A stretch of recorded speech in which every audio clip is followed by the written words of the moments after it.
Gege Akutami interview on the Gojo Sukuna fight just dropped, and Gojo fans, just brace yourselves, okay? For anybody who's not up to speed, this is a Q&A that Gege did specifically on the Gojo versus Sukuna fight that's being released in celebration of the JJK exhibit moving to a new location in Japan. So we've just gotten the rough translations of this from somebody who made their way to that exhibit, but if you were around for leaks, if you've been around for other rough translations of these types of things, just know that it is a bit rough, so take it with a grain of salt, and I'm going to do my best to fill in the lines on where the translation gets a bit weird.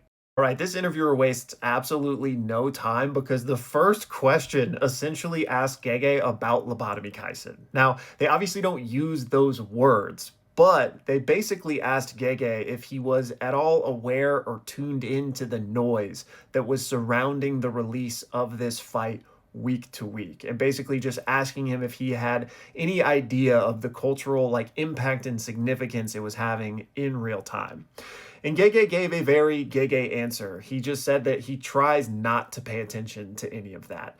And, especially knowing what we know about Gege at the end of JJK with that letter he released to fans with the final chapter, just about everything he was going through. I mean, clearly he was struggling with what seems to be imposter syndrome, also health issues and stuff. So it doesn't surprise me that he wasn't, trying to pay attention to any of that. But he does mention that one of his editors would tell him about just the crazy memes and stuff he was seeing during this time. And he specifically references having seen an image of bald Gojo. Now, this next translation is rough, but I'm pretty sure I understand what's happening here, especially given some context in what Gege says in his answer. But it seems as if he's being asked how difficult it was to keep track of all of the high-level jujutsu that took place in this fight, namely all of the domain expansions and the way they were altering their barriers to combat one another. The interviewer is essentially just asking about Gege's process for figuring out all of that.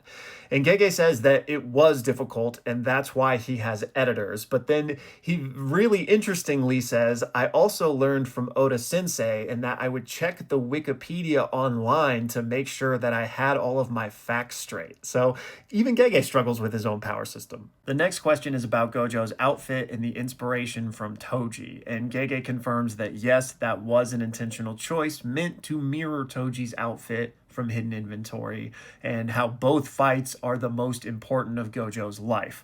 However, this time the roles are a bit reversed, which is why Gojo is the one wearing these clothes now. Now, this next one is the one you guys have been waiting for because it is essentially the 10 Shadows question. The interviewer asked Gege just how long he had planned this fight and at what point he had determined that, this is how it would go and that is how Sukuna would win. And were there ever any other iterations of the fight? Perhaps where Gojo fights Sukuna in Yuji's body or even Sukuna's true form. Gege revealed that there were several iterations of this fight bouncing around his head that featured the different forms of Sukuna, and that, I quote, he really enjoyed imagining the various ways that Sukuna could kill Gojo. Lock this man up, okay? Lock him up. I've had enough. And I wish I could tell you that the disrespect ended here, but it does not. Because he goes on to say that he also enjoyed drawing Gojo goofy in the final fight because he was tired of people, including his wife, talking about how attractive he is. Now, this next translation's a little rough, but it seems as if Gege was asked if there were any versions of the story where Gojo actually did come back. And Gege said that there was, except he decided not to do it when he saw that his favorite content creator, manganimist, had entirely predicted what he was gonna do. He says that he hopes that guy loses his job because he ruined all of the really cool stuff I had planned. Gege then goes on to say that April Fool's Day is one of his favorite holidays. And you know what?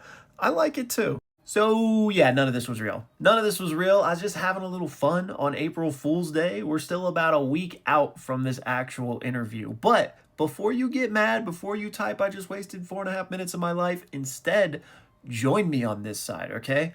Write a comment down below that talks about some interview question. Just make one up that I didn't even talk about in this video. Let's see how many people we can trick.